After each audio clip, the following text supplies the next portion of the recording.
Welcome back, guys. All right, for today, we're going to be talking a little bit about the hardest two sounds that a lot of Chinese speakers struggle with when it comes to English. That is the R sound and the L sound. The R sound and the L sound. Now, the L sound itself is not too bad. In fact, there's a lot of Chinese words that use the sound like lang or li or luo.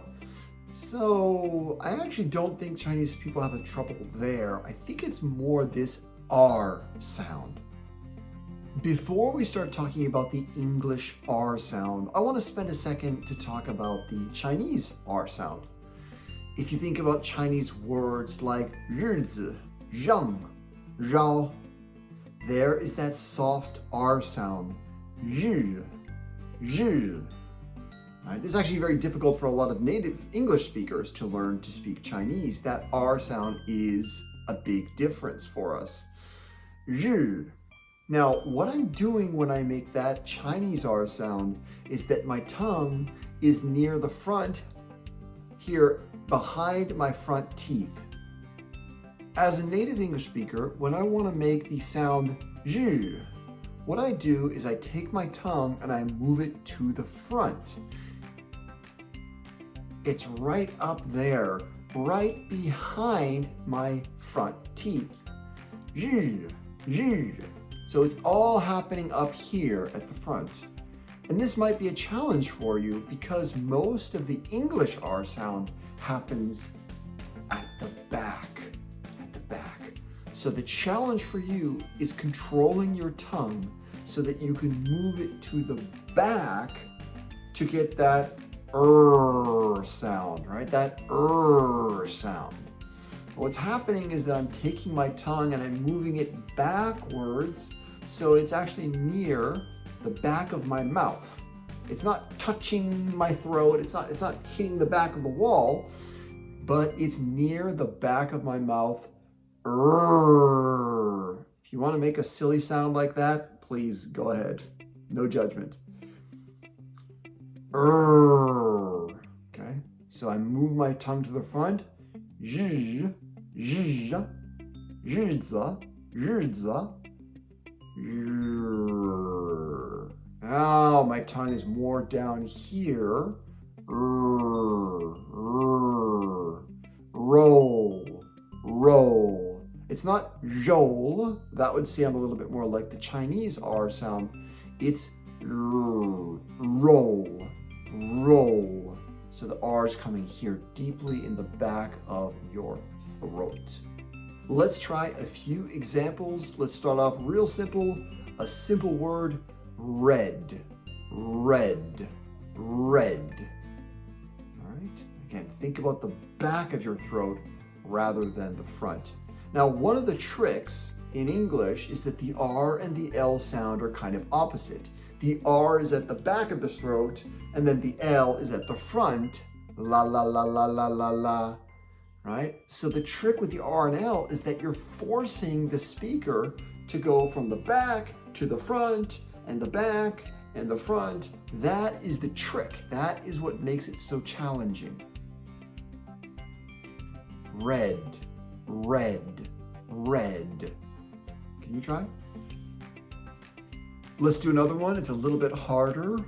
Rolling, rolling, rolling. Let's try a couple in the middle of the word. So there's an R in the middle of the word. Tired, tired. Now you'll notice that I have to open my mouth to talk about the first syllable, tie, and then I close it, and of course my tongue goes near the back of my throat. Tired, tired. Right? While I'm closing my mouth, my tongue is getting closer and closer to the back of my throat. Okay? Tired, tired, tired, tired, tired. It's a little bit fast, but we'll get there. One more. Party, party, Now that's party with a ty at the end, but it almost sounds like a D. A lot of Westerners kind of do that to make it a little bit easier to say. Party, party sounds like a lot of energy, and party, party is obviously easier, right? I don't have to exhale so much breath to make the T sound. So a lot of Westerners will actually say party, and there's no confusion because party with a D isn't really a word. So party, party. The last word we're going to use is pretty simple. I want the R at the end of the word. Far, far. I'm doing the same thing I was doing with party, right? Far, far. And if I speed it up a little bit, it's far, far, far. Right? I'm just squeezing my tongue near the back of my throat. Just squeeze it a little bit to get that R sound. Again, the zh is all at the front of my throat, so I want my tongue to kind of lean back to make that R sound. Now I want to wrap up this class with a little bit of tongue twisters. It's the big one with L and R because it's forcing your tongue to jump to the back, go back to the front, and so on. Let's check it out. Number 1, follow, burrow, follow, burrow, follow, burrow. Again, you'll notice that I start with the L at the front with follow, and then I'll go burr, burr, all this stuff in the back to make the R sound. Follow, burrow, follow, burrow. Here's another one that's a little bit more sneaky. Number 2, truly rural, truly rural. I'm a native speaker. I should be able to say it a little bit faster than that. Truly rural, truly rural. Again, it's very sneaky. Truly rural, truly rural. If you can do that, you are doing fantastically well. Don't try to speed it up too much because even a native speaker will screw it up, right? Our brains get all mixed up, okay? And the last one is nice and fun. Jerry's jelly berries taste very rare. Jerry's jelly berries taste very rare.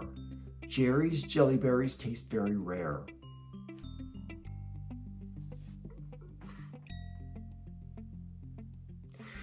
All right, guys, good job. Well done. Well done today. Again, this is a challenging topic. Again, reach out if you have any questions. I always love to hear from you guys, and I'll see you in the next class. Talk soon.